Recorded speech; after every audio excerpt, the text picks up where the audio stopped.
Welcome back to The Great Unknown, where we explore the timeless questions that have shaped how we think, live, and understand ourselves. Today, we continue our journey through understanding philosophy. 150 core concepts with a concept that sits quietly at the center of every conversation, every memory, every relationship, and every thought you've ever had about yourself. Today, we ask, what is identity? At first glance, identity feels simple. You are you. I am me. The earth is the earth. Simple, right? But what if I told you that the more deeply philosophers have explored identity, the more puzzling, strange, and profound it becomes? What makes something the same across time? What makes you the same person today as you were yesterday? Or are you? In formal logic, identity often refers to sameness, a technical relationship between two things that are in fact not two, but one. If I say Clark Kent is Superman, I am not introducing two different people, I am revealing two different labels for one single identity. In formal terms, we could write Clark Kent, or we call it Superman, just like in mathematics, 2 plus 2 homie 4. But human identity, personal identity, is far more slippery. Think about it. You were once a child. You had different thoughts, different dreams, maybe even different fears. You've aged. Your body has changed. Your memories have shifted, grown, and maybe faded. Are you still the same person? Or are you someone new who merely remembers being someone else? The ancient Greek philosopher Heraclitus said, "No man ever steps in the same river twice." The river is always changing, and so is the man. Yet somehow we feel that there's a core, a something, that persists through the changes, through the heartbreaks, through the achievements, through the losses and the gains. What is that something? This is not just a poetic curiosity. The question of identity has real consequences. In law, are you the same person who signed that contract 10 years ago? In medicine, are you still yourself if a major injury changes your memory or behavior? In technology, will a perfect copy of your brain, uploaded to a machine, still be you? These aren't questions of science fiction. They are questions that challenge the very meaning of being alive. In this episode, we will explore two key branches of identity. First, logical identity, the formal, technical sameness that allows mathematics, science, and reasoning to function. Second, personal identity, the mystery of how a human being remains, or does not remain, the same across time. We'll meet thinkers like Gottfried Wilhelm Leibniz, who gave us the indiscernibility principle of identity. John Locke, who believed that memory is the glue that holds personal identity together. Lynne Rudder Baker, who argued that personal identity is rooted in a unique first-person perspective. And David Wiggins, who explored the complexities of identity through philosophy and metaphysics. By the end of this video, you'll have a deeper appreciation for something you may have taken for granted your entire life, your own sense of self. Because if we don't understand what identity is, how can we truly understand anything about ourselves, our choices, or our place in the world? So, let's begin. Let's step into the mystery. Let's ask, what is identity? To understand identity at its roots, we must first step into the world of logic, the architecture of rational thought. In formal logic, identity is not about feelings or personalities. It is about sameness, a deep, absolute sameness between two descriptions of the very same thing. Identity, in its most basic form, is represented by the symbol case. Two things that are identical are not merely similar. They are, for all logical purposes, one and the same. Take, for example, the statement, Marianne Evans is identical to George Eliot. These two names point to one historical figure, the brilliant author of Middlemarch. It's not that Marianne Evans resembles George Eliot. They are the same person, described under different names. Different labels, same reality. This idea seems simple, almost obvious, but the deeper you look, the more fascinating it becomes. In logic, identity has three critical properties that make it one of the pillars of reason. 1. Symmetry. If A is identical to B, then B is identical to A. It works both ways, seamlessly. If Mary is George, then George is Mary. If 2 plus 2, 4, then 4, 2 plus 2. Identity doesn't depend on the order in which you look at it. It is balanced. 2. Transitivity. If A, B, and B, C, then A, C. Suppose Mary Ann Evans is George Eliot, and George Eliot is the author of Middlemarch. Then it logically follows that Mary Ann Evans is the author of Middlemarch.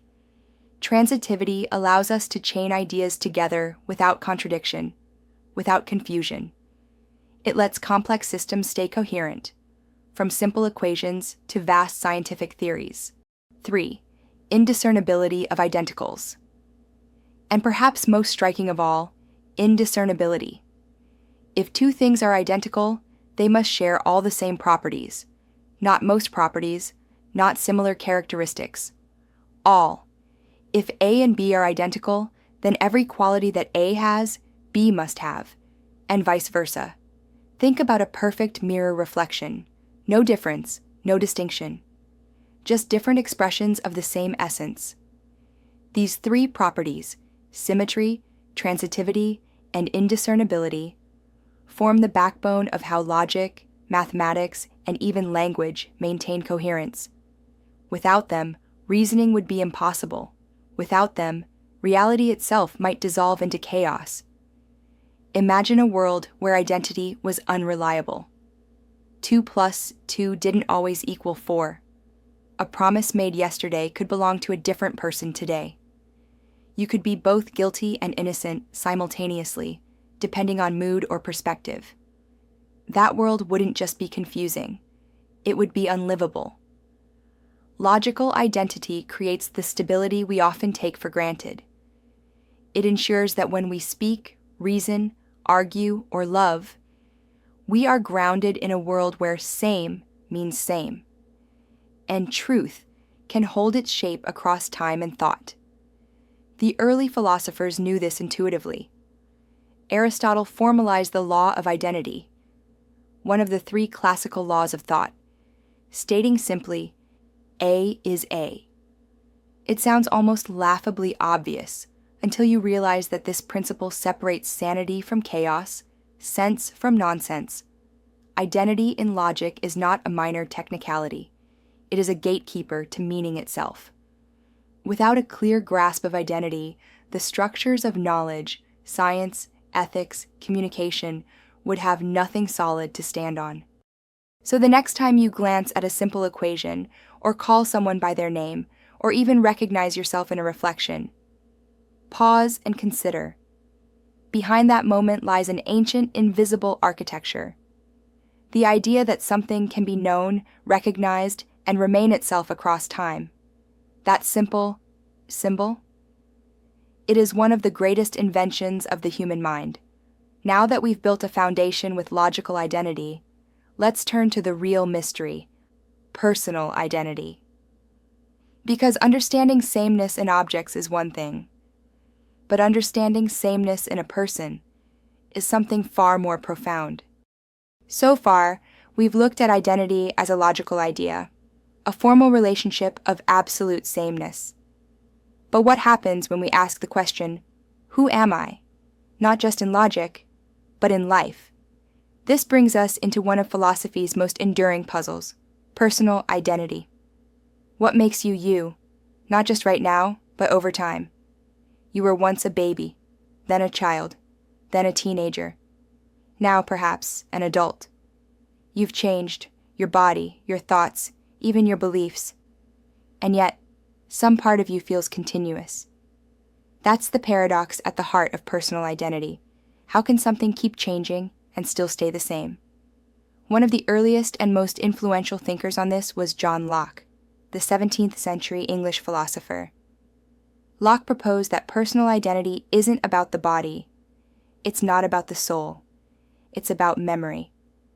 In his view, if you remember doing something, if you can connect past experiences to your present awareness, then the you back then and the you right now are the same person. It's memory that binds the story of the self. But that raises some hard questions. What happens when we forget? What about when memories are lost to trauma, aging, or illness? Are we less ourselves when memory fades? Or take the opposite case. What if someone remembers your life perfectly, but isn't you? This is where modern philosophers entered the conversation, like Lynne Rudder Baker, who argued that personal identity isn't just memory or physical continuity, it's something deeper, a first-person perspective. Baker believed that what makes you you isn't just your memories, but your unique way of experiencing the world, your internal point of view, a thread of consciousness that stays steady, even as everything around you shifts. In this view, your identity is less about data and more about perspective. But again, this leads to deeper questions. What if your body changes drastically? What if you wake up one day with different values, different fears? Are you still you? Philosopher David Wiggins tackled this too. He explored the idea of psychological continuity, arguing that identity is not a perfect line, but a narrative that survives enough change to still feel coherent. Imagine your identity like a ship. If one piece is replaced, it's still your ship. But if all the pieces are replaced, is it still the same? This idea, known as the ship of Theseus, asks, how much can change before something becomes something else? The same applies to you. You're not frozen. You're always evolving. And yet there's something intangible, that gives a feeling of I am still me. So maybe the real question isn't what identity is, but how we keep it alive, how we protect it through time, and how we honor it in ourselves and in others. Because personal identity is more than memory. It's more than logic. It's the story that carries us through change, the consciousness that says, this is me, and I am still here.